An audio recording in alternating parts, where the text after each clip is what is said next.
ನಮಸ್ತೆ.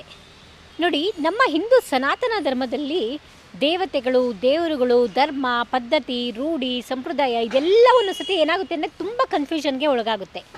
ಮುಕ್ಕೋಟಿ ದೇವತೆಗಳು ಅಂತ ಹೇಳ್ತೀವಿ. ಸೊ ಆ ಮುಕ್ಕೋಟಿ ದೇವತೆಗಳಲ್ಲಿ ಏನು ಇಷ್ಟು ದೇವತೆಗಳು? ವಿಷ್ಣು ಯಾರು? ಹಾಗಾದರೆ ಶಿವ ಯಾರು? ಸೊ ಹಾಗಾದರೆ ಇನ್ನು ಬೇರೆ ಬೇರೆ ಯಾರ್ಯಾರ್ದು? ಪಾರ್ವತಿ ಯಾರು? ಲಕ್ಷ್ಮಿ ಯಾರು? ಸರಸ್ವತಿ ಯಾರು? ಗಣೇಶ ಯಾರು? ಹಾಗೆ ಅಣ್ಣಮ್ಮ, ಮುತ್ಯಾಲಮ್ಮ, ಈ ಥರ ಎಲ್ಲ ಯಾರಪ್ಪ ಇವರೆಲ್ಲ ಅನ್ನೋದು ಒಂದು ಪ್ರಶ್ನೆ ಅನ್ನೋದು ಎಲ್ರಿಗೂ ಸಹಜವಾಗಿ ಮೂಡುವಂಥದ್ದಾಗಿದೆ. ನೋಡಿ, ನಮ್ಮಲ್ಲಿ ಪಾಸಿಟಿವ್ ಎನರ್ಜಿ ಹಾಗೆ ನೆಗೆಟಿವ್ ಎನರ್ಜಿ ಅಂತ ಎರಡು ಎನರ್ಜಿಗಳನ್ನು ನಾವು ತಗೊಂಡಾಗ ಅದರಲ್ಲಿ ಬರುವಂತಹ ಸ್ತರ ಭಾಗಗಳನ್ನು ದೇವತೆಗಳು ಅಂತಂದ್ಬಿಟ್ಟು ನಾವು ಹೇಳ್ಬೋದಾಗಿದೆ. ಈಗ ಪಾಸಿಟಿವಲ್ಲಿ ಬರುವಂಥ ಒಂದು ಸ್ತರ ಭಾಗಗಳು ಅಂದರೆ ಹೈಯಾಗಿ ಎನರ್ಜಿ ಇರೋವಂಥದ್ದು ಒಂದು ದೇವರುಗಳು ಅಂತಂದ್ಬಿಟ್ಟು ನಾವು ಹೇಳ್ತೀವಿ. ಸೊ ಹಾಗೆ ಆ ಎನರ್ಜಿಗಳಲ್ಲಿ ಯಾವ್ಯಾವ ರೀತಿಯಾದಂಥ ಫ್ರೀಕ್ವೆನ್ಸಿ ಏನಿದೆಯೋ ಆ ರೀತಿಯಾಗಿ ಒಂದು ದೇವದೂತರುಗಳು ಅಂತನ್ಬೋದು. ಸೊ ಹಾಗೆ ಕಿನ್ನರರು, ಕಿಂಪುರುಷರು, ಯಕ್ಷರು, ಗಂಧರ್ವರು. ಸೊ ಅದೇ ರೀತಿಯಾಗಿ ಭೂಮಿ ಮೇಲಿನ ಮನುಷ್ಯರಿಗಿಂತಲೂ ಹೆಚ್ಚಿನ ಕಂಪನಗಳನ್ನು ಹೊಂದಿರುವಂಥವ್ರನ್ನ ಸೊ ನಾವು ಏನಂತ ಹೇಳ್ತೀವಿ ಅಂದರೆ ತಾಯಿಯ ರೂಪದಲ್ಲಿ ಆ ಒಂದು ಶಕ್ತಿಗಳನ್ನು ಪೂಜಿಸಲ್ಪಡುತ್ತೇವೆ. ಸೊ ಇದನ್ನು ನಾವು ಅಣ್ಣಮ್ಮ, ಮುತ್ಯಾಲಮ್ಮ ಈ ರೀತಿಯಾದ ಗ್ರಾಮ ದೇವತೆಗಳ ರೂಪದಲ್ಲೂ ನಾವು ಅದನ್ನು ಪೂಜಿಸ್ತಾ ಬರ್ತೀವಿ.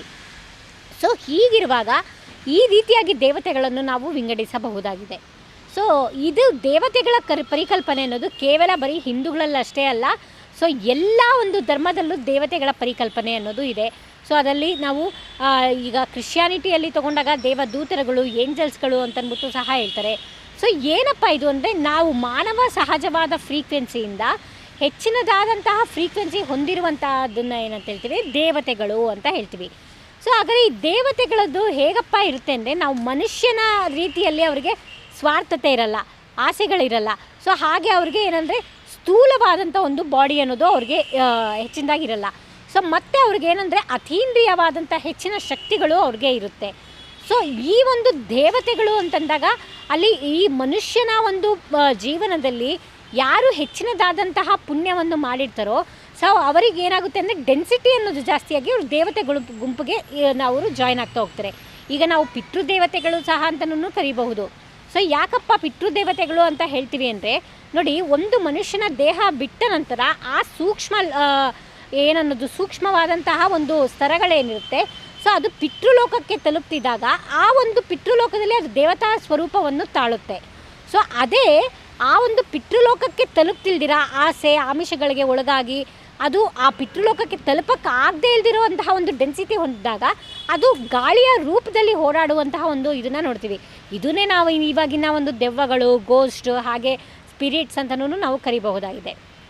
ಒಟ್ಟಾರೆಯಾಗಿ ದೇವತೆಗಳು ಹಾಗೆ ಮನುಷ್ಯರು ಹಾಗೆ ನಾವು ದೆವ್ವಗಳು ಅಂತ ಏನು ಕರಿತೀವಿ ಇದೆಲ್ಲನೂ ಮನಸ್ಸಿಗೆ ಸಂಬಂಧಪಟ್ಟಿದ್ದಂತಾಗಿದೆ. ಸೊ ಹೆಚ್ಚಿನ ಪುಣ್ಯವನ್ನು ಮಾಡಿದಾಗ ಯಾರು ಬೇಕಾದ್ರೂ ದೇವತಾ ಒಂದು ಇದಕ್ಕೆ ಸೇರಬಹುದು. ಸೊ ಅದೇ ರೀತಿಯಾಗಿ ಹೆಚ್ಚಿನ ಕರ್ಮಗಳನ್ನು ಮಾಡಿದಾಗ ಸೊ ಅವರು ಒಂದು ದೆವ್ವಗಳ ಒಂದು ಸ್ತರಗಳಿಗೂ ಸಹ ಸೇರಬಹುದು. ಇನ್ನು ಈ ನೆಗೆಟಿವ್ ಫೋರ್ಸ್ ಅಂತ ಬಂದಾಗ ಇದರಲ್ಲೂ ಸಹ ಹೆಚ್ಚಿನ ಫೋರ್ಸ್ಗಳನ್ನು ನಾವು ನೋಡ್ತೀವಿ. ಬ್ರಹ್ಮ ಪಿಶಾಚಿ ಅಂತ ಹೇಳ್ತೀವಿ, ಮೋಹಿನಿ ಅಂತಂದ್ಬಿಟ್ಟು ಹೇಳ್ತೀವಿ.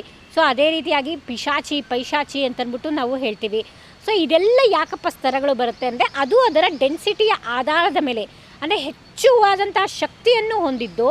ಸೊ ಆ ಒಂದು ಶಕ್ತಿಯನ್ನು ಹೊಂದಿದ್ದು ನೆಗೆಟಿವ್ ಫೋರ್ಸಾಗಿ ಕನ್ವರ್ಟ್ ಆಗಿದ್ರೆ ಅದು ಬ್ರಹ್ಮ ರಾಕ್ಷಸ. ಸೊ ಅದೇ ರೀತಿಯಾಗಿ ಆಸೆ ಆಮಿಷಗಳಿಗೆ ಒಳಗಾಗಿ ಆ ಬಾಡಿ ಅನ್ನೋದು ಲೈಟ್ ಬಾಡಿಗೆ ಒಳಗಾಗದೆ ಇಲ್ದಿದ್ದಾಗ ಸೊ ಅದನ್ನು ದೆವ್ವಗಳು. ಸೊ ಈ ರೀತಿಯಾಗಿ ಈ ಮನುಷ್ಯನ ಒಂದು ಮನಸ್ಸಿನ ಆಧಾರದ ಮೇಲೆ ಏನಾಗುತ್ತೆ ಅಂತಂದರೆ ದೇಹ ಬಿಟ್ಟಿದಂತಹ ಒಂದು ಸೂಕ್ಷ್ಮ ಶರೀರ ಈ ಒಂದು ಸ್ತರಗಳಿಗೆ ಹೋಗಿ ಅದು ಒಳಗೊಡೋದಕ್ಕೆ ಇದು ಸಾಧ್ಯವಾಗಿದೆ. ಸೊ ಆದ್ದರಿಂದಲೇ ನೋಡಿ, ನಮ್ಮಲ್ಲಿ ಯಾಕೆ ಈ ಪಿತೃ ಕಾರ್ಯಗಳಿದೆ, ಸೊ ಹಾಗೆ ಶ್ರಾದ್ದ ಕಾರ್ಯಗಳು ಯಾಕಿದೆ, ಸೊ ಅದೇ ರೀತಿಯಾಗಿ ಪುಣ್ಯ ಕರ್ಮಗಳನ್ನು ಯಾಕೆ ಹೇಳಿದ್ದಾರೆ, ಹಾಗೆ ಪಾಪಕರ್ಮಗಳ ಗೋಜನೆ ಯಾಕೆ ಹೇಳಿದ್ದಾರೆ, ಇದೆಲ್ಲನೂ ನಾವು ಗರುಡ ಪುರಾಣದಲ್ಲಿ ನೋಡ್ತೀವಿ.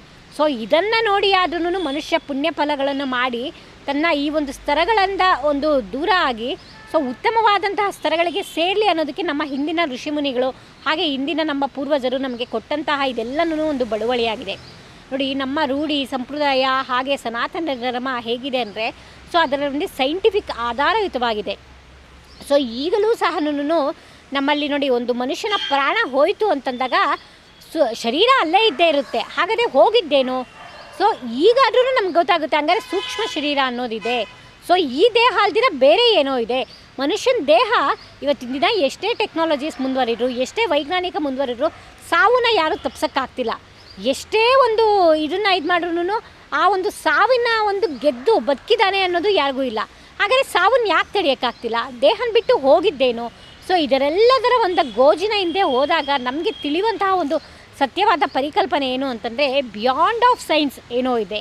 ಆ ಸೈನ್ಸ್ ಏನಪ್ಪ ಅಂದರೆ ಅದೇ ನಮ್ಮ ಋಷಿಮುನಿಗಳು ಅವರೆಲ್ಲ ಕೊಟ್ಟಿರೋವಂಥ ಆಧ್ಯಾತ್ಮಿಕತೆ ಆಗಿರ್ಬೋದು, ಅವ್ರು ಕೊಟ್ಟಿರೋಂತಹ ಕಲ್ಪನೆಗಳಾಗಿರ್ಬೋದು, ಸೊ ಅವ್ರು ಕೊಟ್ಟಿರೋಂತಹ ರೂಢಿ ಸಂಪ್ರದಾಯಗಳಾಗಿರ್ಬೋದು, ಇದೆಲ್ಲದನ್ನು ನೋಡಿದಾಗ ಖಂಡಿತವಾಗಿಯೂ ನಾವು ಮಾಡಿರೋವಂಥ ವೈಜ್ಞಾನಿಕ ಸಾಧನೆ ಏನೂ ಇಲ್ಲ, ಸೂಕ್ಷ್ಮ ರೂಪದ ವೈಜ್ಞಾನಿಕ ಸಾಧನೆ ಇನ್ನೂ ಇದೆ ಅಂತಂದ್ಬಿಟ್ಟು ನಮಗೆಲ್ಲರಿಗೂ ಅನಿಸೋದು ಅಚ್ಚರಿಯೇ ಅಲ್ಲ. ಹೀಗಿರುವಾಗ ಇಂತಹ ಮಾಹಿತಿನ ಇವತ್ತಿನ ದಿನ ನಾನು ನಿಮಗೆ ಹೇಳಿ ಸೊ ಈ ಒಂದು ಸಂಚಿಕೆಯನ್ನು ಮುಗಿಸ್ತಿದ್ದೇನೆ. ಮುಂದಿನ ಸಂಚಿಕೆಯಲ್ಲಿ ನೋಡೋಣ. ನಮಸ್ಕಾರ.